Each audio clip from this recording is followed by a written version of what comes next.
All right, your next guest says that we should go back to the free market. When we talk about health care reform, we need to let the free market work itself out. Let's talk about that, the Fed, and the economy. Joining us now is Peter Schiff, president of Euro Pacific Capital, also co-author of Crash Proof, How to Profit from the Coming Economic Collapse, also perhaps has some political ambitions of his own. Peter, welcome. Stegan and Brian, thanks for joining us. Thanks for having me. All right, so this health care debate, right? It seems to me that there's two sides. There is the humanitarian side, which is that every American should have some kind of health coverage. That's a different debate. Let's talk about the economic side because they are different in many respects.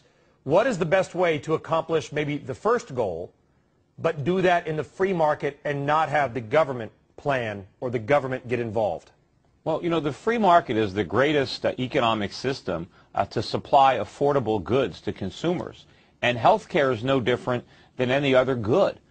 You know, it's the same for food, for clothing, for shelter. All sorts of products can be supplied by the market. We don't want them to be supplied by government because when government does it, when government gets involved, it interferes with that process, and the result is that costs spiral out of control and quality suffers.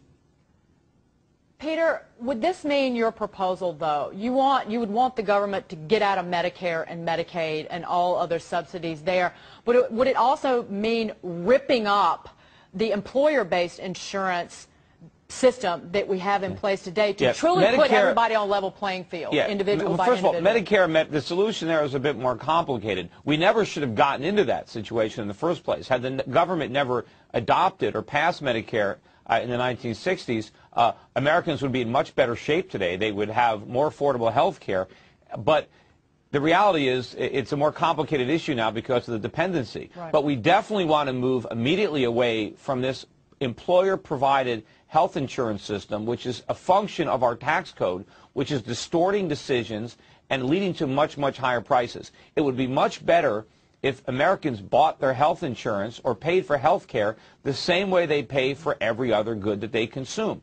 We don't want to do it through the tax code where Americans get health care without any income taxes. So the best thing to do to level the playing field would be to tax the health care benefits as ordinary income, but simultaneously increase the personal exemption by an amount sufficient to make sure that Americans don't have a net tax increase. And then what happens is instead of getting health insurance from their employer, employees receive wages, money.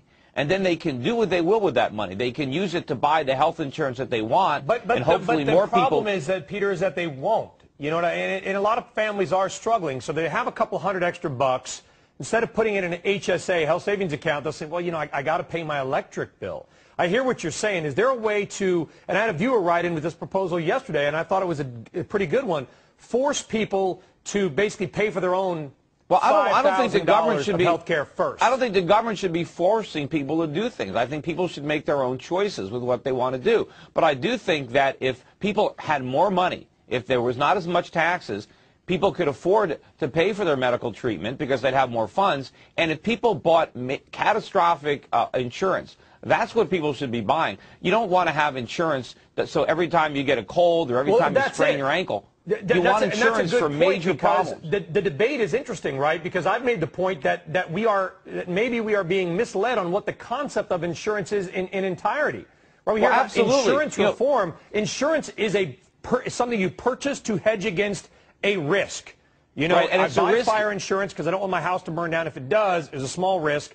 It will be covered. I don't buy the insurance once my house has already caught on fire. Well, of course, then it's not insurance, then it's a gift. But, you know, my father was in the insurance business. And in the 1960s, his most popular policy that he sold was a major medical policy. And it cost $15 a year. A year. That's all an American had to pay to buy health insurance was $15. Now, it had a $500 deductible, which back in the 60s was a lot of money. But if something really bad happened, you were covered. But if you needed money to pay for routine medical care, you saved your money, and you paid for it out of savings, which is exactly how it should be. But, Peter, you are competing for the Republican nomination for the Senate in my home state of Connecticut as well as yours, clearly.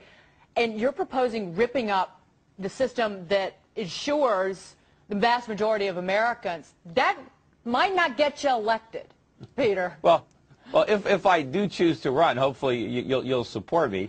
But what I want to do is I want to restore, and I don't have a proposal yet, but what I want to do is restore free market forces, bring them back to bear on health care so that we can control costs. The problem with our health care is not the quality. We have good quality because the free market is providing the quality, but the government has circumvented all the market forces that would control the costs. If you look at, take an example of cosmetic surgery, where you don't have insurance, where people are actually paying for their health care on their own, where you have competition among doctors, and where people are price sensitive. Over the last 6 or 7 years, the cost of breast implants, adjusted for inflation, has actually gone down. And of course, LASIK surgery, eye LASIK surgery, has gone down quite a bit. It's because of all the insurance. When people go to the doctor today, nobody cares what the procedures cost because nobody is paying for it. And the doctors know this, the hospitals know this. There's no control on cost. People pay whatever it is.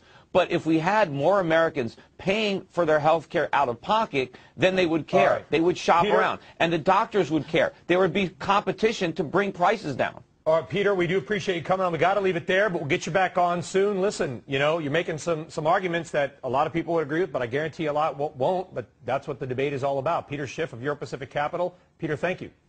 Sure.